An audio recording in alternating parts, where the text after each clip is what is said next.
Hi hello എല്ലാവർക്കും നമസ്കാരം. Welcome to my channel. നമുക്കിന്ന് പപ്പായ ഹൽവ തയ്യാറാക്കാം. നല്ല പഴുത്ത പപ്പായ ഉണ്ടെങ്കിൽ വേഗം തന്നെ ഹൽവ തയ്യാറാക്കിയെടുക്കാം. നമ്മുടെ ചാനലിൽ ക്യാരറ്റ് ഹൽവയുണ്ട്, ചക്കക്കുരു വെച്ചിട്ട് ഹൽവയുണ്ട്, ബ്രെഡ് ഹൽവയുണ്ട്. ഇതൊന്നും കാണാത്തവരുണ്ടെങ്കിൽ ഒന്ന് കാണണം, ട്രൈ ചെയ്ത് നോക്കണം. ഈ വീഡിയോ കണ്ടിട്ട് ഇഷ്ടപ്പെടുകയാണെങ്കിൽ വീഡിയോ ലൈക്ക് ചെയ്യണം, ഷെയർ ചെയ്യണം, പിന്നെ ചാനൽ സബ്സ്ക്രൈബ് ചെയ്യാനും മറക്കരുത്. ഈ ഒരു സൈസിലുള്ള പപ്പായാണ് എടുത്തിട്ടുള്ളത്. ഇതൊരു വലിയ പപ്പായാണ്. ഇതിൻ്റെ മുക്കാൽ ഭാഗമാണ് ഞാൻ എടുക്കുന്നത്. ഇനി ഇത് കട്ട് ചെയ്തിട്ട് അരച്ചെടുത്തിട്ട് വരാം. പപ്പായ ഇവിടെ അരച്ചെടുത്തിട്ടുണ്ട്. അരച്ചെടുക്കുമ്പോൾ നന്നായിട്ട് അരച്ചെടുക്കണം. പിന്നെ ആവശ്യമുണ്ടെങ്കിൽ മാത്രം കുറച്ച് വെള്ളം ഒഴിച്ചു കൊടുക്കാം. ഇവിടെ ഒരു അടികട്ടിയുള്ള പാത്രം എടുത്തിട്ടുണ്ട്. അതിലേക്ക് 1 ടേബിൾ സ്പൂൺ നെയ്യ് ഒഴിച്ചു കൊടുക്കാം. നെയ്യ് ഒന്ന് ചൂടായിട്ട് വരുമ്പോൾ അതിലേക്ക് പപ്പായ ഒഴിച്ചു കൊടുക്കാം. ഇതിപ്പോൾ കപ്പിൽ അളന്ന് നോക്കിയപ്പോൾ ഏകദേശം 3 കപ്പോളം എനിക്ക് കിട്ടിയിട്ടുണ്ട്. അപ്പോൾ പപ്പായ ഇതിലേക്ക് ഒഴിച്ചു കൊടുത്തിട്ട് നന്നായിട്ട് ഇളക്കി യോജിപ്പിക്കണം. ഇതൊന്ന് ചൂടായിട്ട് വരട്ടെ.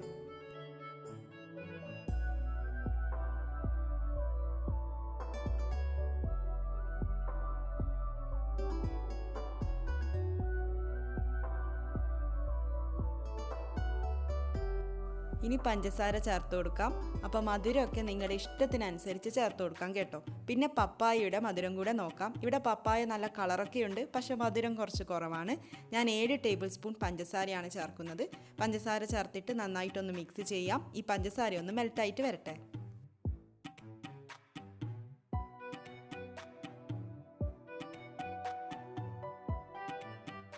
ഒരു നുള്ളു ഉപ്പ് ചേർത്ത് കൊടുക്കാം. ഇതുപോലെയുള്ള സ്വീറ്റ്സൊക്കെ തയ്യാറാക്കുമ്പോൾ മധുരം ഒന്ന് ബാലൻസ് ചെയ്യാൻ വേണ്ടിയിട്ട് ഉപ്പ് ചേർക്കാറുണ്ടല്ലോ. പഞ്ചസാര മെൽട്ടായി വന്നാൽ നമുക്കിനി കോൺഫ്ലോർ ഒഴിച്ചു കൊടുക്കാം. ഞാനിവിടെ 5 ടേബിൾ സ്പൂൺ കോൺഫ്ലോർ 1/4 കപ്പ് പാലിൽ ഒന്ന് മിക്സ് ചെയ്തിട്ടാണുള്ളത്. ഇതിലേക്ക് ഒഴിച്ചു കൊടുക്കുന്നതിന് മുന്നേ ഒന്ന് നന്നായിട്ട് ഇളക്കി യോജിപ്പിക്കാം. കോൺഫ്ലോർ അടിയിലേക്ക് ഊറി വന്നിട്ട് കട്ട കെട്ടിയിട്ടുണ്ടാകും. അപ്പോൾ അതൊക്കെ ഒന്ന് ശരിയാക്കിയിട്ട് ഇതുപോലെ ഒന്ന് നന്നായിട്ട് ഇളക്കി യോജിപ്പിച്ചതിന് ശേഷം നമുക്കിതിലേക്ക് ഒഴിച്ചു കൊടുക്കാം. അപ്പോൾ ഒരു കൈ കൊണ്ടൊന്ന് ഒഴിച്ചു കൊടുക്കുകയും ചെയ്യാം, മറ്റേ കൈ കൊണ്ട് നന്നായിട്ടൊന്ന് ഇളക്കി കൊടുക്കുകയും ചെയ്യാം. പിന്നെ കോൺഫ്ലോർ ഇവിടെ പാലിലാണല്ലോ മിക്സ് ചെയ്തിരിക്കുന്നത്. പാലിൽ തന്നെ വേണമെന്നില്ല, വെള്ളം ഉപയോഗിച്ചിട്ടും മിക്സ് ചെയ്യാം. അതൊക്കെ നിങ്ങളുടെ ഇഷ്ടത്തിനനുസരിച്ച് ചെയ്യാം. അപ്പോൾ മീഡിയം ഫ്ലെയിമിൽ ഇട്ടുകൊണ്ട് ഇനി നമുക്കിങ്ങനെ ഇളക്കി കൊടുത്തുകൊണ്ടേ ഇരിക്കാം.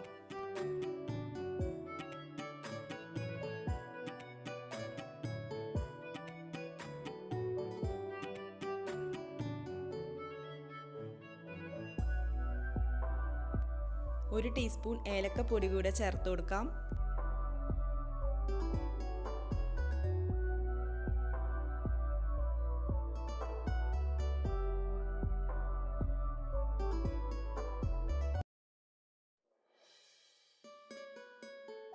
കോൺഫ്ലോറൊക്കെ ചേർത്തിട്ട് നന്നായിട്ട് ചൂടായി വന്നിട്ടുണ്ട്. കളറും മാറി വന്നിട്ടുണ്ട്. അതുപോലെ ബബിൾസ് വരുന്നത് കാണാമല്ലോ. ഈ സമയം നമുക്ക് നെയ്യ് ഒഴിച്ചു കൊടുക്കാം. ഞാൻ 1 ടേബിൾ സ്പൂൺ നെയ്യ് ഒഴിച്ചു കൊടുക്കുന്നുണ്ട്. എന്നിട്ട് വീണ്ടും ഇളക്കി കൊടുക്കാം.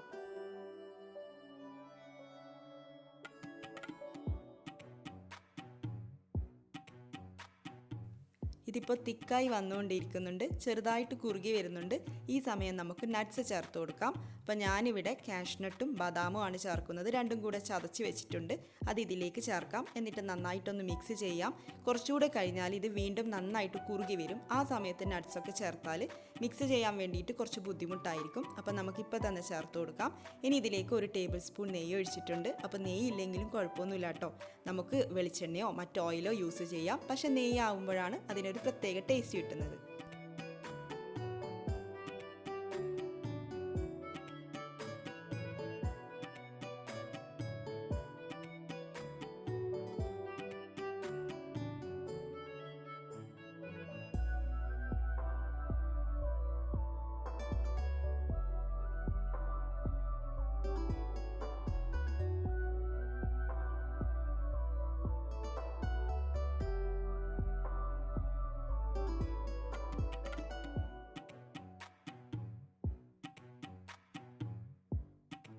ഇതിപ്പോൾ സൈഡിൽ നിന്ന് വിട്ട് വരുന്നുണ്ട്. കുറച്ചുകൂടി ഒന്ന് റെഡി ആവാനുണ്ട്. അപ്പോൾ നമുക്ക് വീണ്ടും ഒരു 2-3 മിനിറ്റൊക്കെ ഒന്ന് വഴറ്റിയെടുക്കണം.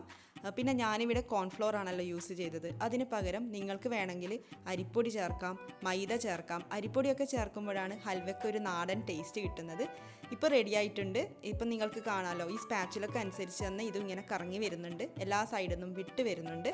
നമുക്ക് ഫ്ലെയിം ഓഫ് ചെയ്ത് കൊടുക്കാം. ഞാനിവിടെ ഒരു കേക്ക് ടിന്നിൽ നെയ്യ് തടവി റെഡിയാക്കി വെച്ചിട്ടുണ്ട്. അപ്പോൾ നിങ്ങൾക്ക് വേണമെങ്കിൽ കേക്ക് ടിൻ എടുക്കാം, അല്ലെങ്കിൽ പ്ലേറ്റ് ഏത് വേണമെങ്കിലും എടുക്കാം. അതിലൊന്ന് നെയ്യ് തടവി വെക്കണമെന്നേ ഉള്ളൂ. ഇനി അതിലേക്ക് നമുക്ക് ഹൽവ ഒഴിച്ചു കൊടുക്കാം. എന്നിട്ട് നമുക്കിതൊന്ന് ഷേപ്പ് ചെയ്തെടുക്കണം.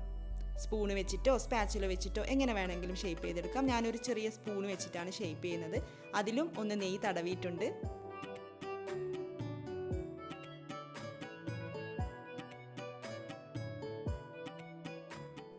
ഇതിപ്പോൾ നല്ല ചൂടാണുള്ളത്. അപ്പോൾ ചൂടാറുന്നത് വരെ വെയിറ്റ് ചെയ്യണം. അതിനുശേഷം ഹൽവ കട്ട് ചെയ്തെടുക്കാം. ഇപ്പോൾ നന്നായിട്ട് ചൂടാറിയിട്ടുണ്ട്. നമുക്കിനി ഇതൊരു പ്ലേറ്റിലേക്ക് മാറ്റി വെക്കാം. അങ്ങനെ നമ്മുടെ പപ്പായ ഹൽവ റെഡി ആയിട്ടുണ്ട്. ഞാനിതിലേക്ക് വേറെ കളറൊന്നും ചേർത്തിട്ടില്ല, ഫുഡ് കളറൊന്നും ചേർത്തിട്ടില്ല. പപ്പായയുടെ കളർ തന്നെയാണ്. നമുക്കിത് കട്ട് ചെയ്യാം. എനിക്കിത് തയ്യാറാക്കാൻ വേണ്ടിയിട്ട് കോൺഫ്ലോർ ചേർത്തതിന് ശേഷം ഞാൻ നോക്കിയപ്പോൾ 45 മിനിറ്റ് വേണ്ടി വന്നിട്ടുണ്ട്, 3/4 മണിക്കൂർ വേണ്ടി വന്നിട്ടുണ്ട്. അപ്പോൾ കുറച്ച് സമയമെടുക്കും, എന്നാലും നല്ല ടേസ്റ്റി ആയിട്ടുള്ള ഹൽവ കഴിക്കാം. അപ്പോൾ എല്ലാവരും ഇതൊന്ന് ട്രൈ ചെയ്ത് നോക്കണം.